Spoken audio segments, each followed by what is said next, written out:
start with what is perhaps the most burning question of them all. And I would like to address this to Shruti ma'am. Ma'am? Go ahead, Sanya. Yes, ma'am. Hello. What is the GMAT score weightage for getting into ISB? And one of our participants even asked that if with a GMAT of less than 700, can they expect an interview invite? So what would you say is the score needed to receive an interview invite? Wow. Okay. Yeah, I think I've also been guilty of asking that question when I was applying to MBA schools. And it's not like, I have Aladdin's lamp and I can just rub it and say, there you go. This is the magic number.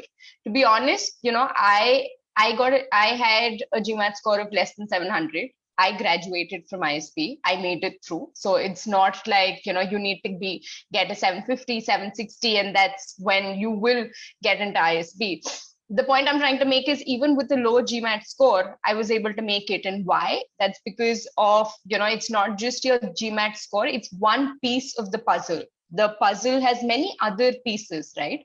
So they also look at your application, your essays. So your essays, what is the story that you're trying to tell? They also look at the college that you've gone to. They also look at your work experience, the quality of work experience that you have. And most importantly, they look at the ISB interview.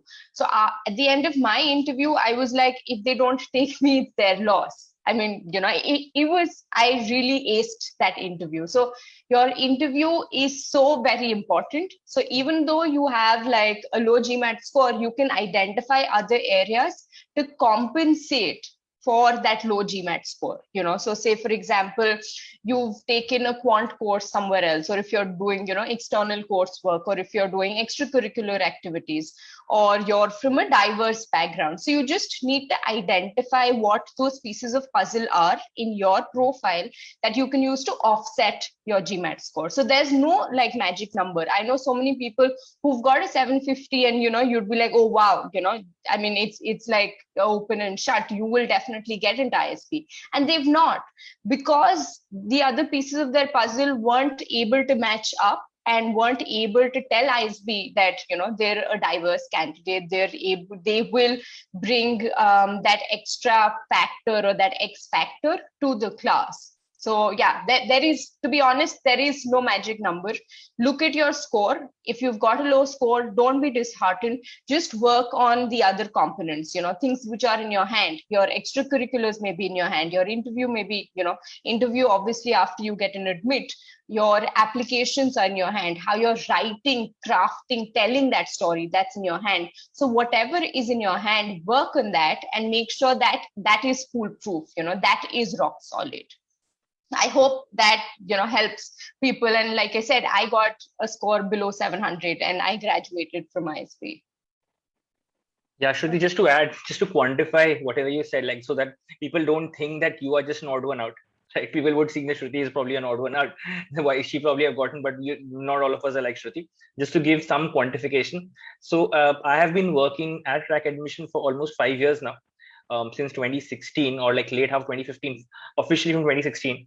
And then across this 5 years, I have worked with, I would say, more than 100 applicants on my own, plus other people at CrackAdmission. I've also worked with others. So out of these 100 people, I have people who've got in with a 660. I have people who have not gotten with a 740 as well. And that's why it's all across the board.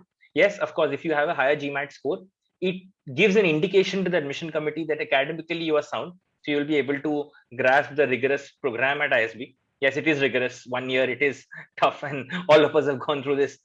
It is tough, but yeah. So that just gives an indication that you are fit academically.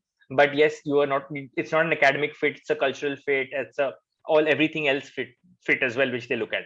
So yeah, don't worry. Even if you have a low GMAT score, it's not the end of the world. Yes, if you have the time to improve your score, please go ahead and do, because the more the better, right?